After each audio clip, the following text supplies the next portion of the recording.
Hi class, it's Professor Joyce. How you doing today? Wanted to record a short video to start to talk about the master switch. As of through today, we have chapters 1 through 3.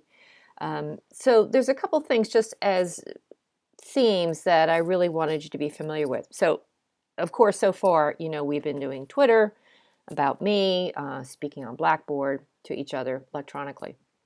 So I wanted to give you a perspective of the world of communication, and that even though in the world of the internet today it may seem quite unique and novel, but 100 years ago or more, there were technologies that were looked at as really revolutionary in changing the world. And what's interesting about the technologies is not just the technology itself, but the what Tim Wu talks about in the Master Switch, which is the cycle, which he describes it, which is there tends to be a sometimes lone inventor, somebody kind of sitting and tinkering in an attic or a garage somewhere, and then that has a bit of a subculture or group, and then you'll have somebody come in, like in this case, it talks about in the beginning, especially in the introduction, Theodore Vail, and please make sure you read this introduction. I think this particular article, which says how Vail, who really took the telephone that Alexander Graham Bell, or as you'll see in the book, there's a gentleman in Germany who was working on it. So it goes back and forth between who really, say, invented the phone. But it was Vail, in this particular case, who saw the power of it, brought together individuals who could help make it what we would call today enterprise, like a very big organization, usefulness. And it's this wonderful story of being in the Willard Hotel in Washington a little after the 1910, I think it was, and setting up this phone so that he could actually have one of the fellows who was on the battlefield, or at least nearby in, I think it was the Mexican-American War, to speak to this group of industrialists sitting in a hotel in Washington. So that situation, at that point in time, they felt like, okay, this is earth-shattering, we're going to change the world. And then what happens as time goes on, that technology gets disrupted, as we've seen happen, certainly in where we are today with cell phones and so on. So the first 3 chapters will give you a grounding, and make sure you do read that introduction, where the first one, obviously, about Theodore Vail that we talked about, and then chapter 1, which is about the Alexander Graham Bell and kind of in his laboratory what he was doing.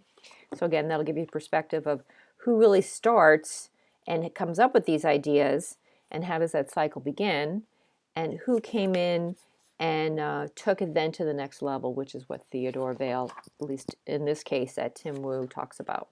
And then the second chapter, called Radio Dreams, again, how do you take a technology that could be used? In this case, it was a sporting event, a boxing event that they wanted to have other people be able to hear. So if you read about how this got set up, and as well as the range of radio was really not that wide, but how do you use a technology to bring information to the people you want to reach? So going back to the 5 questions that you have read about through the SlideShare, as well as my little video, I always come back to those 5 questions, because in the end is, who are you? In this case, whether it's Bell or Vail, who are you trying to reach? In the case of the radio, for the boxer, they're like boxing fans.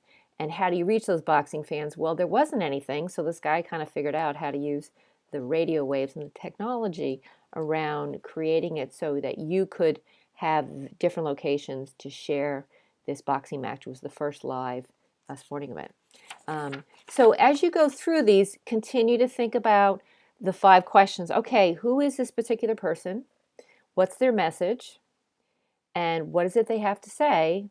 And then 4 is, how do the people you want to reach, where are they and how do you reach them? So in these cases, there was technologies that maybe did not exist and that were created, or they were repurposed to reach an audience. And then in all of these cases, the number 5 question is, once you connect, then what, right? So then what happens when you reach your audience? So as you're doing your field report. So this gives you some background and perspective for the last 100 years in communication. Think about, again, I think I've gotten back to everybody with some feedback on your reports. It's, all right, based on who you are and what you're trying to say, I wanted you to pick something you're passionate about. And then the audience you're trying to reach, how do they want to be reached? And that's why if you go to their website, if they have a Twitter, Facebook, YouTube, look at all the different ways, a phone number. Sometimes they have open hours. You could just show up. Find out how they're telling you they want to be reached. And then use either each of those or take a look to see how active it is. For instance, if they have a Twitter, go to Twitter and see when was the last time they actually posted. And do they just push out messages or are they responding to their audience? So that'll give you an indication. If they have a YouTube channel and they respond to comments, that might be a wonderful way to reach them. I find many times just making a phone call. Again, that's communication too. It doesn't have to be, that's social. Social is you're talking to someone. But use all the different ways that organization tells you on their website how they want to be reached. And in some cases, and some of you I've given you this feedback, if you're not getting a response to an email, a tweet, a Facebook post, whatever it is, just go in person. Either call up or just show up. And especially if you're looking at established organizations, a not-for-profit, in some cases, some of you are working with, I think, some consulates, they're going to have public hours. Go present yourself in person, and you could say, I'm a student at Baruch College. I'm very passionate about your organization. I'm doing a field report, and I'm very interested if there's an event I can attend. That would be wonderful. Or is there somebody that I could speak with briefly, if not today, that I could make an appointment with for just 20 minutes, a half hour, so I can ask them a couple questions. And again, let them know it's something supportive. It's something that you would like to get the good word out about what it is they're doing in their mission. And I find one of those approaches definitely works. And if you've exhausted all of those possibilities, and even as you're going through it, if you're feeling a little frustrated, definitely send me an email. We'll set up a call. I've already done this with some of the class, and I need you to let me know, if you're stuck, so that we can kind of work through it. So continue to read the Master Switch. I'm not going to be quizzing you per se, what did Vail say on the 22nd of November? But I do want you to read it to give you a perspective that the world of the internet is not that novel, and it will go through this arc that Tim will talk about. So I will put something up on Blackboard. Probably the one thing I'm going to ask you to do is to write what is the cycle, and I'll reference that within the book. I think it's in the introduction, where Tim Wu will come back to that throughout, which is there is this cycle that happens in communication, and what is that cycle? And so I think that's an important thing to know as you go about, especially the world of the internet today. I use Twitter as a way to describe how to do this, but there's many other things that are coming or that we could have used. But for the purposes of this class, I find Twitter's concise enough. It's in the public domain, so to speak, that you have brands and sporting events use it. Different, democratic movements will use it. So that's one way that you can live through a technology that's in use today, with, kind of as part of this class. Also, love the About Me's. They're looking great. So feel free to continue to go and refresh based on some of the feedback you might have gotten from your classmates.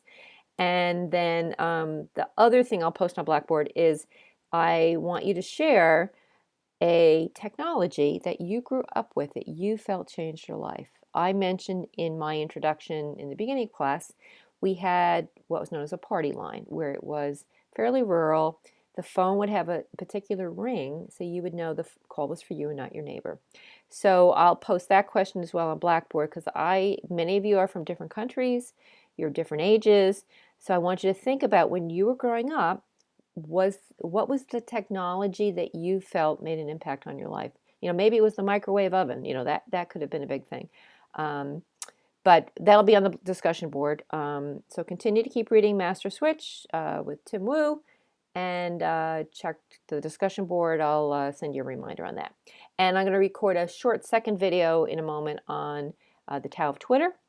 But for now, this is Master Switch. All right, class, that's it. I'll talk to you later. Bye.